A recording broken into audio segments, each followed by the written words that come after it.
Hey everybody, it's Jason Blaha here. I thought I would sit down and do a video or two for you guys. Let me get a sip of my water first. Get my beautiful radio voice going and let's talk. All right, so I put up a poll about my strength standards yesterday, and I put it up on multiple platforms. YouTube got like 1,600 votes. I think Facebook was around 800 votes. You know, people chimed in, and I thought it was interesting because it drew a lot of criticism, a lot of comments even from other coaches, fitness people, nutrition people. You know, and I think people don't understand the point of when I make these standards. But what I thought was interesting, bench press on both of them got the most votes, is the most difficult. It by far got more than 50% of votes on both platforms. I think it was actually over 60% on both out of the four choices. And a lot of people misinterpreted when I put out standards like that. I've had people say, so are you saying a person isn't healthy if they don't reach this? Are you saying they're not a real man? No, no one's saying that. You don't have to deadlift 500 pounds to be a real man. Like, seriously? Like, I don't even understand why people come up with a response like that. To me, that response is insane.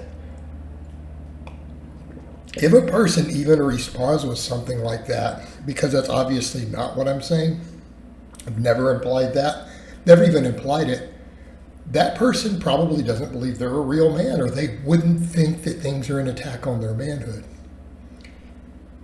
But that's sink in. Like, anyone who's confident in being a real man would never consider something like that to be an attack on their manhood at all. Now, you want to know what I think makes you not a real man? Thinking vegetables are gross. Oh, I don't eat vegetables. Oh, I don't like them as a kid. And mommy and daddy made me eat vegetables and I don't eat them now. That makes you not a man.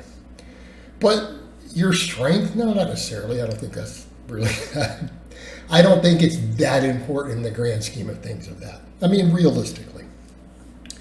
Sorry, I'm going to harp on the vegetable thing for a while. I'm going to do another video explaining why. No, it wasn't it at all. What those standards represent of what I'm saying with a standard like that, I'm saying that for the majority of healthy men, these are reasonable standards. And people say, oh, why is it about powerlifting? It's not about powerlifting. Does anyone out there actually think you have to train for powerlifting to have a non-elite squat, bench, or deadlift? No, I mean, really. These aren't world-class numbers that I put up, right? Does anyone think that you have to spend 1 second of your life deadlifting to be strong enough to deadlift 500 pounds? Or do you think that if you just build enough muscle through your whole body and the grip strength that you could walk over and deadlift 500 pounds? I think the latter is true. You know what I think? I think I deadlifted 455 the first time I ever tried to deadlift in my life. Very first day, someone said, hey man, you're pretty strong. What can you deadlift? I don't know. I've never done a deadlift. Pulled 455. You know why? Because I had built my legs and back up. All right, I was already squatting 400 for reps.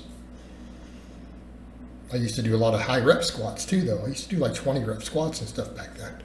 Plus I was doing leg pressing and rows and pull-ups. Of course I could deadlift that much. But that is rather the point. Those are not elite strength standards, and people need to understand that. Okay, now had I set a 600 squat and a 700 deadlift, okay, that would be, you know, crazy. But, you know, the strength standard I gave is that I said that it's basically given enough time, if you're consistent, most guys have the potential from just training, not even living in the gym. It's not a dedicated lifetime goal to reach those things. They're not unobtainable. Okay, and quit using my old butt as an example.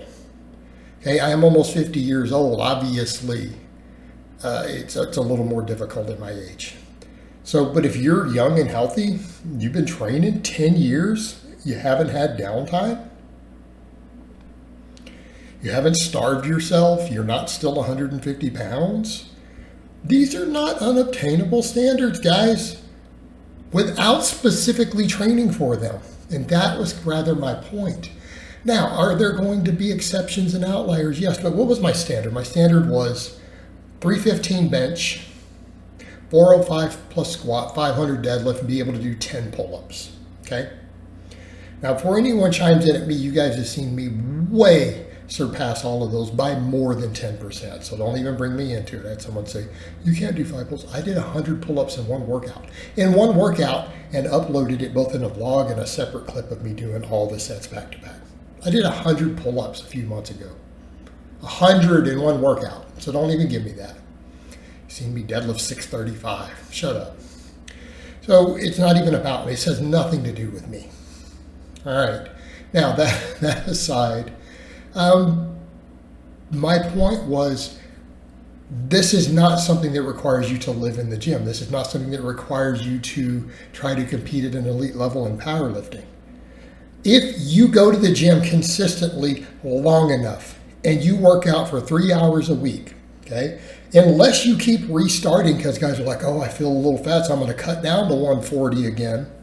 Okay, now if you do stuff like that, where you say, I'm only going to eat 50 grams of protein a day for the next 3 years, take 3 months off every year from the gym, okay, fine. But we're not talking about those people. We're talking about people who are like, I work out, right? All right, if you come in and you train for 3 hours a week, and yes, I've had lifters who train 3 hours a week squat 500 pounds, by the way, just an FYI. I have coached people who train for 3 hours max and don't even bother to do cardio or any of that sometimes because they don't have time, who hit 500 pound squats. It happens, guys. That is reality. But look, if you're coming in training 3 hours a week, 4 hours a week, even if you did a bro split 3 days a week and you did 10 really hard sets every week with general progressive overload, and you actually trained your whole body, that means your quads, your hamstrings, your lats, all these things, like you actually trained most of the muscles in your body, at least 10 hard sets a week for 8 or 10 years or whatever, and you follow some basic progressive overload, these sort of strength levels are reasonable to reach. Now, if you start training at 40 or 50 years old, okay, I get it. It's a little bit harder. If you're like, I'm 5'3" and I started at 110 pounds body weight, that's like 50 kilogram, right? Or is it 55? Whatever. But something like that. Okay, I get it. You're an exception. I have nerve damage in my back. I've had a knee replacement. I'm missing an arm. Okay, guys, those are obvious exceptions, right? Those are valid excuses. Okay, I don't expect a guy with one arm to do 10 pull-ups and bench 315.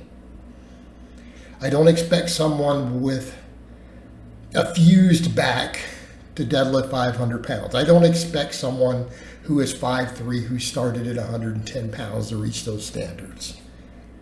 I don't expect people who take 3 months off from the gym every year to reach those standards and who restart. I don't expect people who keep cutting down to 140 because they feel skinny fat and have an eating disorder to reach those standards.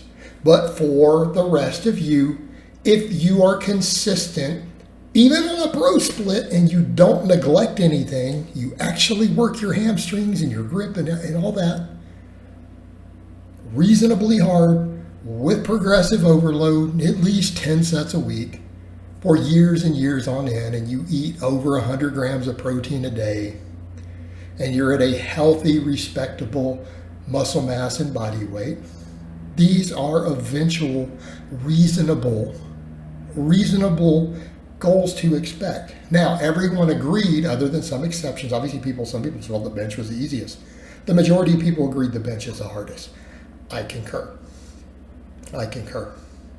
Now, what this strength standard doesn't mean is that if you don't reach it, that you're a lesser human being, or that you're less of a man, or that you're a bad person, or that you're lazy. It doesn't mean any of that. What it means is you probably were not healthy, you didn't start at a young enough age, and you probably weren't consistent for 10 years. That's it. That's all it means. Nothing more, nothing less. These are just saying these are reasonably obtainable goals. But if you guys want to read through any of the comments, you guys can see them on both YouTube's and the Facebook, right? I may try to link it underneath. I might see if I can link both here, just for people who want to chime in and get involved in the conversation. I thought there was some interesting dialogues back and forth. All right, guys, but that's really all I have to say on that today. I hope it's been informative, and I'll talk to you guys next time.